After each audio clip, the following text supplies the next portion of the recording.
Hello everyone, this is Bhojpuri Bharadwaj and welcome back to the channel BBC version.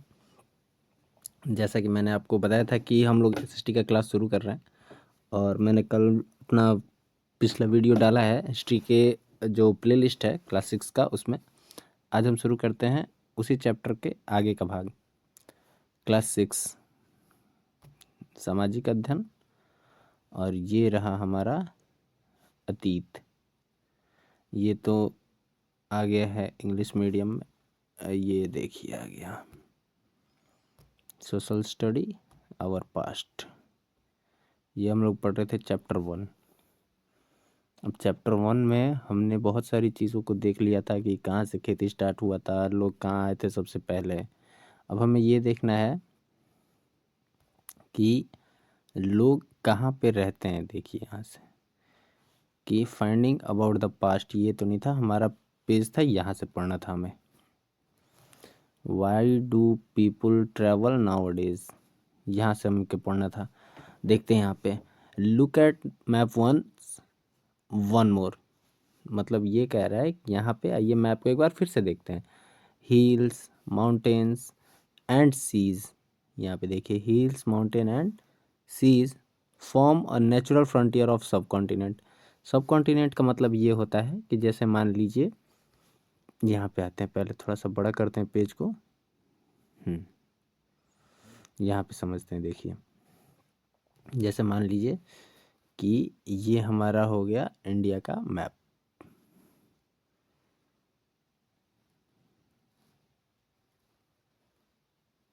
ये हो गया map हमारा। अब यहाँ पे क्या है कि जैसे मान लीजिए कि ये पार्ट है, ये पार्ट हमारा क्या है, नीचे ये पूरा साउथर्न पार्ट ये है जो हमारा भरा हुआ है किससे, वाटर से। तो कोई भी ऐसा लैंड एरिया जो जिसका मिनिमम हाफ पार्ट भरा हुआ किससे, कवर हो वाटर बॉडी से, उसको बोलते हैं सब कॉन्टिनेंट।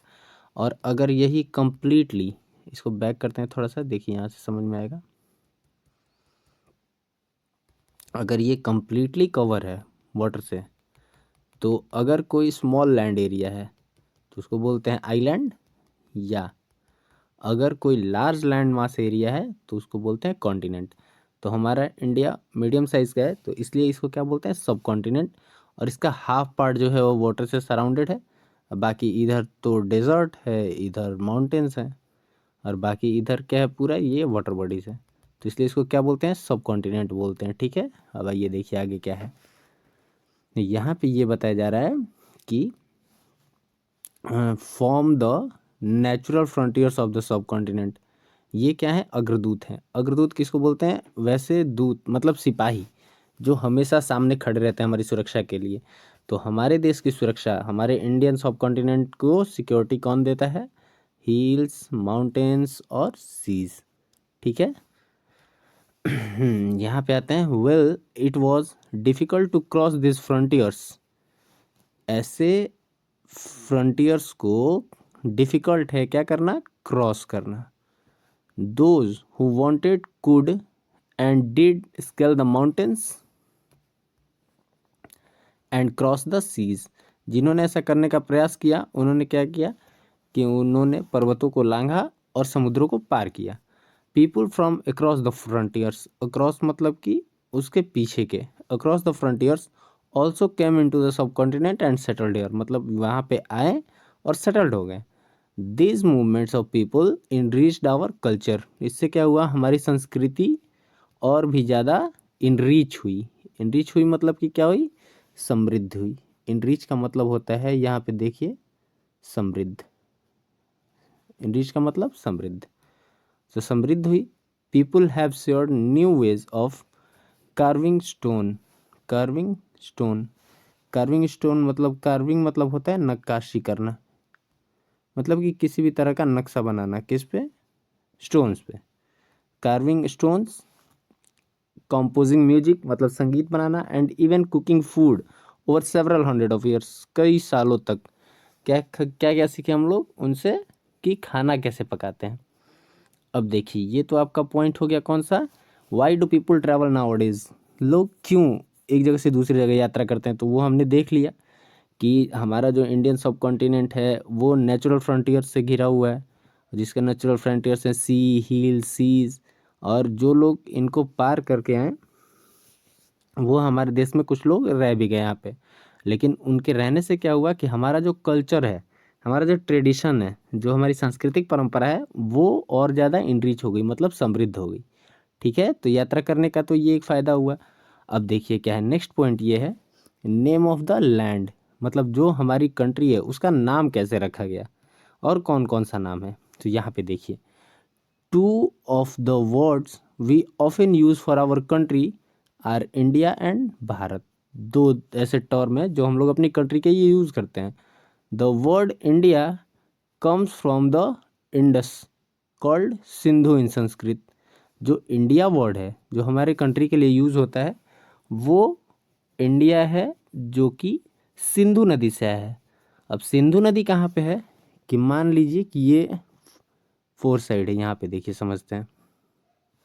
यहाँ से पहले लेते हैं, ये 4 साइड्स हो गए, ये हो गया आपका नॉर्थ वेस्ट। ठीक है, तो यहाँ जम्मू कश्मीर से सिंधु नदी चलना शुरू करती है और आती है इधर पश्चिम की तरफ ऐसे।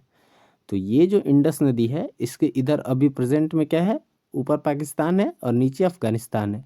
यहीं से ग्रीस कंट्री के लोग और ईरान कंट्री के लोग इंटर किए थे हमारे इंडिया में, इसीलिए इनको क्या कहा जाता है कि नॉर्थ वेस्ट इंटर किया था।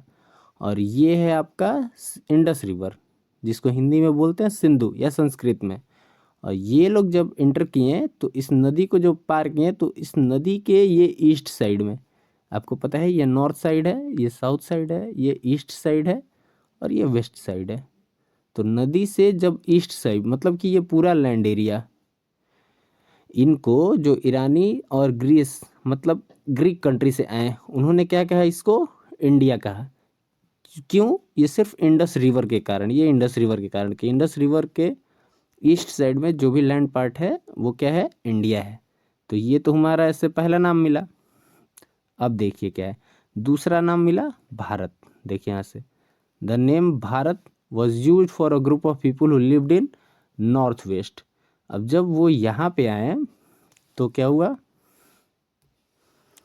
यहाँ से देखिए ये है, तो ये हो गया आपका एरिया नॉर्थ वेस्ट। तो जब यहाँ पे आए तो यहाँ की कम्युनिटी के लिए यूज़ किया जाता था वर्ड भारत। अब यहाँ से भारत नाम पड़ गया दूसरा, जो ग्रुप एक कम्युनिटी के लिए यूज़ होता था वो बाद में हमारे इंडिया के लिए भी यूज़ होने लगा, इंडिया के लिए यूज़ होने लगा। तो ये दो नाम मिले हमें। तो सबसे पहले इंडिया कहाँ से मिला, इंडिया मिला हमें ईरानियन से, ईरानियन और ग्रीस के लोगों से। हमें कौन सा वर्ड मिला, इंडिया। ठीक है, वो कब आए थे, लगभग 2500 साल पहले। कितने साल पहले आए थे, 2500 साल पहले। और दूसरा जो नाम मिला हमें वो हमें मिला भारत। ये कहाँ की कम्युनिटी के लिए यूज़ होता था, ये नॉर्थ वेस्ट की कम्युनिटी के लिए यूज़ होता था, जो बाद में हमारी कंट्री के लिए यूज़ होने लगा, हमारी कंट्री के लिए यूज़ होने लगा ये नाम। तो दो नाम कहाँ कहाँ से आया पता चल गया। पहला ग्रीस और ईरानी ने दिया था हमें नाम सिंधु नदी के होने के चलते, और दूसरा जो एक कम्युनिटी के लिए यूज़ किया जाता था भारत, ये बाद में हमारे देश का नाम हो गया। ठीक है, अब देखिए फाइंडिंग अबाउट द पास्ट, हम लोग पीछे समय के बारे में, अपने अतीत के बारे में, पास्ट मतलब क्या हुआ, अतीत, अतीत के बारे में क्या खोज कर सकते हैं। There are several ways of finding out about the past. बहुत सारे तरीके हैं इतिहास के बारे में जानने के लिए, उसकी खोज करने के लिए। One is to search for and read books that were written long ago. मतलब कि हम चीज़ों को खोज सकते हैं या बुक को पढ़ सकते हैं, किसके लिए, जो चीज़ें रिटन लॉन्ग अगो बहुत पहले लिखी गई हैं। उन्हें क्या कहा जाता है, देखिए उन्हें कहा जाता है मैन्युस्क्रिप्ट्स। मैन्युस्क्रिप्ट्स का मतलब होता है, अब ये सारे वर्ड का हिंदी लिखते चलेंगे, पांडुलिपि। मैन्युस्क्रिप्ट्स का मतलब क्या होता है, पांडुलिपि। और ये कहाँ से वर्ड आया है, ये वर्ड आया है लैटिन लैंग्वेज से, लैटिन लैंग्वेज से। लैटिन लैंग्वेज में एक वर्ड है मेनू, MANU, menu.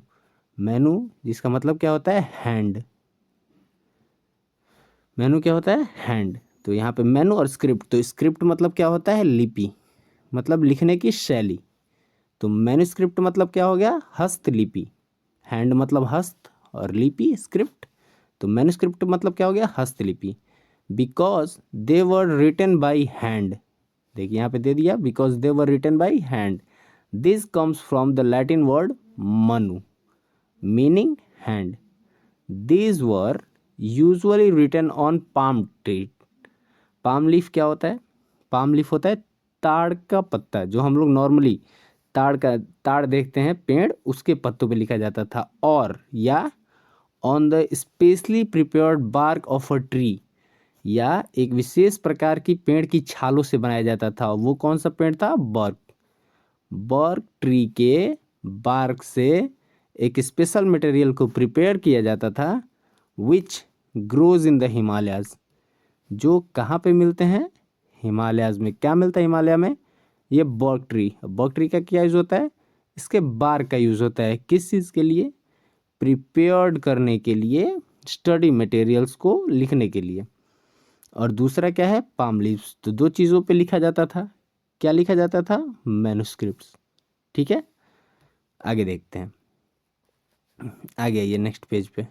Over the years, बहुत सालों के बाद, मैनी मैन्युस्क्रिप्ट्स क्या हो गए, वर ईटन अवे बाय इंसेक्ट्स, कीड़ों द्वारा खा लिए गए। सम वर क्या हो गए, डिस्ट्रॉयड हो गए। बट मेनी हैव सर्वाइव्ड, कुछ बचे रह गए, कैसे, बिकॉज उनको प्रिजर्व किया गया था। प्रिजर्व करना मतलब होता है संरक्षित करना, लिख लीजिए। प्रिजर्व करना मतलब क्या हो गया, संरक्षित करना, हो गया प्रिजर्व करना संरक्षित करना। इन टेम्पल्स, कहाँ पे संरक्षित किया गया था, टेम्पल्स एंड मोनेस्ट्रीज। मोनेस्ट्रीज मतलब क्या, जहाँ पे साधु संत या भिक्षुक रहते थे, वहाँ पे इन सारी चीज़ों को सुरक्षित करके रखा गया था, प्रिजर्व करके रखा गया था। ठीक है, आगे देखिए। This books dealt with all kind of subject, अब इन सारी किताबों में क्या क्या चीज़ें डील की गई थी, डील की गई मतलब कि व्याख्यान दिया गया था उनका, कौन कौन चीज़ों का, रिलीजियस बिलीफ, धार्मिक मान्यताएं क्या क्या हैं, प्रैक्टिस मतलब जो वो करते थे धर्म से संबंधित, द लीव्स ऑफ किंग्स मतलब कि जो राजा होते थे वो कैसे रहते थे, मेडिसिन साइंस हर चीज़ें, सब चीज़ों को उसमें डील किया गया था, किस में डील किया गया था, मैन्युस्क्रिप्ट में। ठीक है, आगे देखिए। Besides there were epics poem plays, मतलब सिर्फ यही नहीं, सिर्फ religious belief practice medicines life of king science, सिर्फ यही सिर्फ चीज़ें नहीं थी, उनके अलावा महाकाव्य कविताएं खेल ये सारी चीज़ें भी उनमें मेंशन थी। And look it again, many of these were written in Sanskrit, other were in Prakrit and in Tamil. It means the manuscripts were written by three languages, in which first was Sanskrit. Most of the manuscripts that were found is written in Sanskrit. Second language Prakrit. वो प्रकृत में क्यों लिखे गए थे, क्योंकि उस time पे जो ये लैंग्वेज था वो ऑर्डिनरी पीपल मतलब सामान्य लोगों के द्वारा भी आसानी से समझा जा सकता था। और तीसरा लैंग्वेज क्या है, तमिल, यहाँ पे देखिए तीसरा लैंग्वेज क्या है, तमिल। अब देखिए आगे बढ़ते हैं यहाँ से। वी कैन ऑल्सो स्टडी इनक्रिप्शंस, क्या हम लोग और स्टडी कर सकते हैं इनक्रिप्शंस, तो ऑल्सो का मतलब कि वी कैन ऑल्सो मतलब हम और स्टडी कर सकते हैं, इसका मतलब कि इससे पहले भी कुछ स्टडी किए हैं। तो इससे पहले क्या स्टडी किए हैं हम लोग, याद कीजिए, याद कीजिए, इससे पहले क्या किए थे, मैन्युस्क्रिप्ट, क्या किए थे, मैन्युस्क्रिप्ट। और अभी हम लोग किस चीज़ का स्टडी करने की बात कर रहे हैं, इनक्रिप्शन की। ठीक है, इनक्रिप्शन का मतलब क्या होता है, इनक्रिप्शन का मतलब होता है शिला लेख, शिला लेख। ठीक है, शिलालेख हो गया। तो हम लोग मैन्युस्क्रिप्ट का भी स्टडी कर लिए, उसमें कितनी सारी चीज़ें पढ़ने को मिल गई, कौन कौन से लैंग्वेज में वो लिखी गई थी वो सारी चीज़ें मिल गई। अब हम लोग क्या स्टडी कर सकते हैं हिस्ट्री को जानने के लिए, इनक्रिप्शंस। ठीक है, and these were written relatively hard surface such as stone और मेटल। ये जो शिलालेख है, नाम से ही पता चल रहा है कि शिला, शिला कैसी होती है, कठोर पत्थर, तो ये स्टोन या मेटल्स पे लिखी जाती थी। Sometimes kings got their order inscribed so that people could see, read and obey them. इस कभी कभी क्या होता था कि जो राजा होते थे वो अपने ऑर्डर को इस पे इंस्क्राइब करवाते थे। इंस्क्राइब करवाना मतलब क्या होता है? मुद्रित करवाना। इंस्क्राइब्ड मतलब मुद्रित करवाना। तो राजा मुद्रित करवाते थे, क्यों? ताकि लोग उसको देख सकें, पढ़ सकें और उसको पालन कर सकें। There are other kinds of inscriptions as well. कुछ और प्रकार के भी शिलालेख हैं जिसको were men and women including kings and queen, मतलब कि मेन और वुमेन में किंग्स और क्वीन भी इंक्लूडेड हैं। वो क्यों यूज़ करते थे? रिकॉर्डेड व्हाट दे डिड, ताकि ये रिकॉर्ड करने के लिए उन्होंने क्या किया है। जैसे एग्जाम्पल के लिए देखिए, for example kings often kept records of victories in battle. राजा क्या करते थे? वो रिकॉर्ड रखते थे कि कौन कौन से युद्ध में उन्होंने विजय हासिल की है। ठीक है, ये चीज़ें किस पे लिखी जाती थी? इनक्रिप्शन पे। ठीक है, मैन्युस्क्रिप्ट पे क्या लिखे जाते थे बताइए? मैन्युस्क्रिप्ट से बहुत सारी चीज़ें लिखी जाती थी, जैसे साइंस के बारे में, हमारे कल्चर के बारे में, मेडिसिन के बारे में, उन सारी चीज़ों के बारे में। और इनक्रिप्शंस राजा अपने आदेश देने के लिए, या उन्होंने क्या क्या काम किया है, कहाँ कहाँ युद्ध में जीत हासिल की है, विजय प्राप्त की है, उन सारी चीज़ों को लिखने के लिए इसका प्रयोग किया जाता था। ठीक है, अब चलिए आगे देखते हैं। ये पेज हम लोग पढ़ के अभी ख़त्म कर देंगे। देखिए यहाँ पे है, there were many other things that were made and used in the past. बहुत सारी चीज़ें ऐसी हैं जो बनती थी और यूज़ की जाती थी पास्ट में। Those who study this objects are called archaeologist. जो भी चीज़ें आप ऊपर जितनी भी चीज़ें देखें, पांडुलिपि या खेतों के खेती करने के बहुत सारे प्रमाण मिले हैं, या शिलालेख अभी हम लोगों ने जो देखा, इन सारी चीज़ों के बारे में जो स्टडी करता है उसको क्या बोलते हैं? Archaeologist. They study the remains of buildings made of stones और brick, paintings and sculpture. Sculpture मतलब क्या होता है यहाँ पे जानना जरूरी है। देखिए स्कल्पचर मतलब होता है मूर्ति। क्या होता है? मूर्ति। तो इन सारी चीज़ों को वो लोग क्या करते थे? स्टडी करते हैं। They also explore. एक्सप्लोर करना मतलब क्या होता है? कि विस्तारित करना। एक्सप्लोर मतलब विस्तारित करना, एक्सप्लोर करना। और एक्सप्लोर एंड एक्सकवेट। एक्सकवेट करना मतलब क्या होता है? खुदाई करना। खुदाई करना। तो दोनों वर्ड का मीनिंग यहाँ पे पता चल गया, खुदाई करना। आगे देखिए क्या है, एक्सकवेट। उसमें क्या क्या फाइंड करते थे? Tools, weapons, pots, pans, ornaments, ये सारी चीज़ें, और कॉइन भी। Some of this objects may be made of stone. मतलब ऐसा उम्मीद लगाया जाता था कि उसमें कुछ चीज़ें जो हैं वो किस चीज़ की बनी होती थी? स्टोन की। अदर ऑफ बोन, मतलब कुछ बोन के भी बने होते थे। बेक्ड क्ले, पकी हुई मिट्टी से या मेटल से, इन सारी चीज़ों से सामान बने होते थे। जिसका स्टडी कौन करता था? उनका स्टडी करता था आर्कोलॉजिस्ट। ठीक है, आगे देखिए, objects that are made of hard.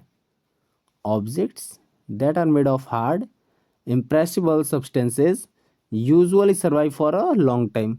जो मतलब कठोर या पकी हुई चीज़ों से जो भी वस्तुएं बनती थी वो कितने दिनों के लिए सर्वाइव करती थी? लॉन्ग टाइम के लिए, मतलब लंबे समय तक। तभी तो वो चीज़ें हमें प्रमाण के रूप में मिली हैं, जिसका आज आर्कोलॉजिस्ट स्टडी कर रहे हैं, तो हमें पढ़ने के लिए मिल रहा है हिस्ट्री में। अब देखिए आर्कोलॉजिस्ट और क्या करते हैं। Archaeologist also look for bones. किस चीज़ की खोज करते थे वो? बोन्स की। अब उसमें उनको क्या हेल्प मिलता था? उनको हेल्प मिलता था कि एनिमल, बर्ड या फिश का अगर बोन मिलता है to find out what people ate. अब एट क्या है? V2 है, किसका? ईट का। और एट यूज़ होता है पास्ट टेंस के लिए, V2। तो इसलिए क्योंकि व्हाट पीपल एट, लोग क्या खाते थे in the past, plant remain survive for more rarely. Plant जो है वो बहुत रेयरली मिलते थे। इफ, अगर सीड ऑफ ग्रेन और piece of wood have been burn they survive in a charred form, मतलब कि वो जले हुए रूप में रहते थे। जैसे कैसे कोई भी चीज़ें आधा जल जाता है आधा रह जाता है तो वो ज़्यादा दिनों तक चलता है। अगर कंप्लीटली बर्न हो जाएगा तो वो ऐश के रूप में आ जाएगा, तो फिर वो बेकार हो जाएगा, उससे कुछ पता नहीं चलेगा। चलिए देखिए आगे। हिस्टोरियंस, अभी तक हमने क्या पढ़ा, आर्कोलॉजिस्ट। अब यहाँ पे देखिए, historians that is scholar who study the past often use the word source to refer to the information found from manuscripts, inscriptions and archaeology. Archaeology मतलब होता है पुरातत्व। पुरातत्व मतलब कि पुरानी चीज़ें, पुरानी वस्तुएं जो खोज में मिली हैं। तो वो लोग क्या करते थे, किसका स्टडी करते थे? हिस्टोरियंस ऐसे स्कॉलर होते हैं, विद्वान होते हैं जो स्टडी करते हैं किसको, पास्ट को। कैसे? वो इन चीज़ों को, जो भी चीज़ें हमें मिली हैं एविडेंस के रूप में, उसके लिए वो कौन सा टर्म यूज़ करते हैं? वो टर्म यूज़ करते हैं सोर्स। सारी चीज़ों के लिए, चाहे वो मैन्युस्क्रिप्ट से जानकारी मिले, इंक्रिप्शन से जानकारी मिले या आर्कोलॉजी से जानकारी मिले। ये सारे वर्ड के मीनिंग मैं पहले ही आप लोगों को बता चुका हूँ, तो आप लोग रिवाइज कर लीजिएगा। वन सोर्स आर फाउंड, एक बार अगर वो सारे स्रोत मिल गए तो learning about the past became an adventure. तो उससे क्या होता था कि बहुत ही रोचक हो जाता था। एविडेंस को कलेक्ट करके और उससे जानकारियों को बनाना बहुत ही आसान हो जाता था, क्योंकि उससे क्या होता था, वो लोग उसको रिकंस्ट्रक्ट करते थे बीट बाय बीट, मतलब कि परत दर परत। जैसे कौन सी चीज़ें कब घटित हुई होंगी उसके अनुसार उसको लगाएंगे, फिर डिटेल बनाएंगे, फिर डाटा पुटअप करेंगे, फिर हमें पढ़ने के लिए हमारे पास आता है। So historians and archaeologists are like detectives who use all the source like clues to find about our past।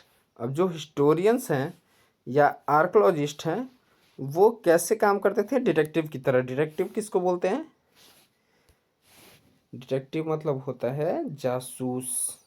वो लोग जासूस की तरह काम करते थे। क्यों? क्योंकि जो सोर्सेज मिलते थे ना उनको, उसको वो लोग क्लू की तरह यूज़ करते थे कि मतलब इससे हम और सारी चीज़ें खोज सकते हैं। किसके बारे में? About the past. ठीक है। अब ये देखिए, हम लोगों ने कितनी चीज़ें आज देख ली। यहाँ से देखिए, ध्यान से देखिएगा, मैं हेडिंग से एक बार रिव्यू करवा लेता हूँ। देखिए, सबसे पहला चीज़ ये था कि why do people travel now अडेज। लोग क्यों एक जगह से दूसरी जगह यात्रा करते थे? तो यात्रा करने के लिए उनके पास सबसे पहले तो बाधाएं बहुत सारी थीं। पहाड़ थी, पहाड़ियाँ थीं, समुद्र थे, जिसको क्या बोलते थे? Natural frontiers. देखिए क्या बोलते थे उनको? Natural frontiers. तो वो पास करना तो आसान नहीं था, फिर भी अगर कोई पास करके आ जाता था यहाँ पे, तो वो यहाँ पे उसमें से अधिकतर क्या हो जाते थे? यहाँ पे सेटल्ड हो जाते थे। ठीक है। अब सेटल्ड होने के बाद क्या अफेक्ट करते थे, कैसे हमें? वो हमारे कल्चर को और ज़्यादा इनरिच कर देते हैं। इनरिच मतलब और ज़्यादा समृद्ध कर देते थे, कल्चरल और ट्रेडिशनली रूप से। ठीक है, कि बहुत सारी चीज़ें हम उनसे सीखते थे, चाहे भाषा हो, खाने पकाने का तरीका हो, कपड़े पहनने का या पर्व त्योहार मनाने का, ये सारी चीज़ें। तो ये तो यात्रा से फ़ायदा हुई। अब दूसरा पॉइंट हम लोगों ने क्या देखा था? नेम्स ऑफ द लैंड, मतलब हमारे देश को नाम कहाँ से मिला। दो नाम बहुत फेमस था, इंडिया और भारत। इंडिया और भारत। अब इंडिया नाम किसने दिया था? ये दिया था ग्रीस ने, मतलब ग्रीक पीपल। और दूसरा ईरानियन। ये दो लोगों ने नाम दिया था। किस बेस पे नाम दिया था? इंडस रिवर के बेस पे। अब इंडस रिवर कौन से डायरेक्शन में है? इंडस रिवर डायरेक्शन है हमारे नॉर्थ ईस्ट में। ठीक है, नॉर्थ ईस्ट में। और इस रिवर के ईस्टर्न साइड में, इस रिवर के ईस्टर्न साइड में जो लैंड एरिया था उसको इन्होंने क्या कहा? इंडिया। तो ये हो गया पहला। और दूसरा नाम हो गया भारत। क्या नाम हो गया? भारत। भारत कौन है? ये नॉर्थ वेस्ट के सोसाइटी के लिए, सोसाइटी में रहने वाले लोगों के लिए ये टर्म यूज़ होता था। कौन सा टर्म? भारत, जिससे ऋग्वेद में भी लिखा गया है। हमारे वेदों में जो चार महत्वपूर्ण वेद हैं उनमें एक है ऋग्वेद। ऋग्वेद में आपको लिखा हुआ मिल जाएगा ये भारत। तो ऐसे हमारे देश को नाम मिला भारत। तो इंडिया और भारत, ये दो चीज़ें क्लियर हो गई किसमें, नेम ऑफ द लैंड। अब देखिए तीसरा पॉइंट हमने क्या देखा था, finding out about the past.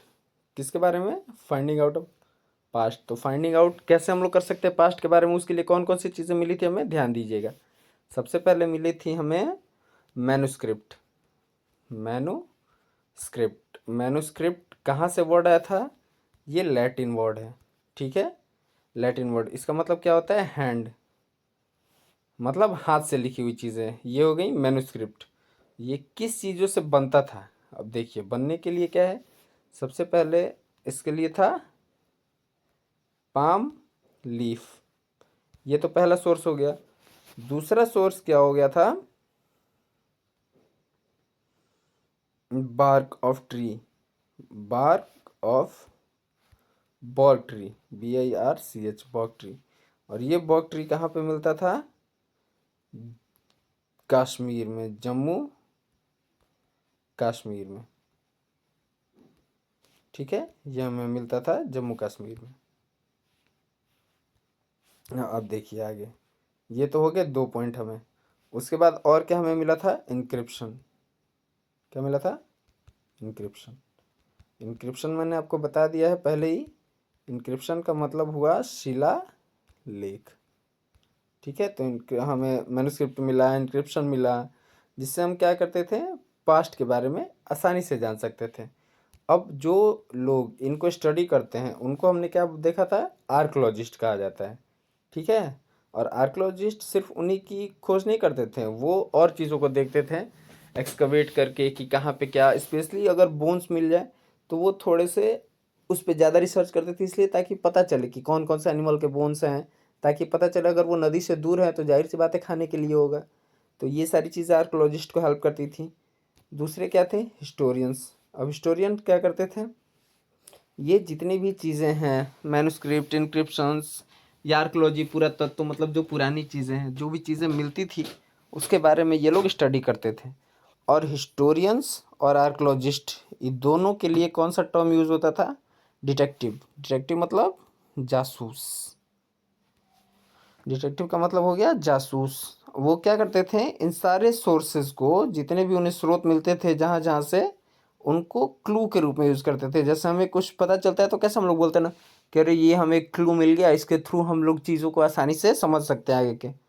तो जिससे वो क्या करते थे, पास्ट के बारे में जानते थे। तो ये हो गई आज की क्लास। इसके नोट्स मैं बार बार बता रहा हूँ कि जब भी चैप्टर ख़त्म होगा, जो चैप्टर ख़त्म होगा उसके क्लास नोट्स के अगले दिन उसको लिंक प्रोवाइड कर दिया जाएगा। आपको एक छोटा सा पेमेंट करना होगा और उसके बाद वो आपके व्हाट्सएप पे चला जाएगा।